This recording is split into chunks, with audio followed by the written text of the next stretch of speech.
যে আল্লাহুম্মা সাল্লি আলা মুহাম্মদ, আমার একটু টাকা পয়সা দেন। আপনারা মনে করছেন যে একজন আল্লাহওয়ালা দিনদার মানুষ, ভিক্ষু দিনদার মানুষ হচ্ছে কি তিনি একেবারে দুনিয়ার মধ্যে তার কোনো মানে দুনিয়ার সাথে কোনো সংস্পর্শ নাই। আমরা মনে করি জহুদ মানে লোকটা খুবই আল্লাহওয়ালা, মানে তার দুনিয়ার প্রতি কোনো ভালোবাসা নেই। এ লোক আল্লাহওয়ালা না, কেবল স্যার আল্লাহওয়ালা, আল্লাহরই বুঝে নেই, মানে আল্লাহর দিনই বুঝে নেই। আল্লাহ দিন বুঝে মানে হচ্ছে আল্লাহ রাসূল সাল্লাল্লাহু আলাইহি ওয়াসাল্লামের চেয়ে স্মার্ট কে ছিল, স্মার্ট ম্যান মানে স্মার্ট প্রফেট, এর চেয়ে স্মার্ট কেউ ছিল না। রাসূল সাল্লাল্লাহু তিনি সম্পদের কি মালিক ছিলেন না?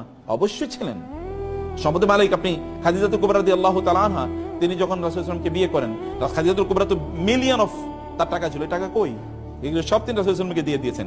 তিনি কি কাজে খরচ করেছেন that is a different issue, কিন্তু তিনি ফকির ছিলেন না, গরিব ছিলেন না, সেটা তিনি ছিলেন না, তার সম্পদ ছিল। জিবরিল এসে বললেন আমি উহুদ পাহাড়কে আপনার জন্য স্বর্ণে রূপান্তরিত করে দিই, তিনি বলছেন না দরকার নাই, না দরকার নাই। রাসূল সাল্লাল্লাহু আলাইহি ওয়াসাল্লাম, আপনি মুসলিমদের যদি উম্মার দিকে যদি তাকান, 10 জন যারা আশারে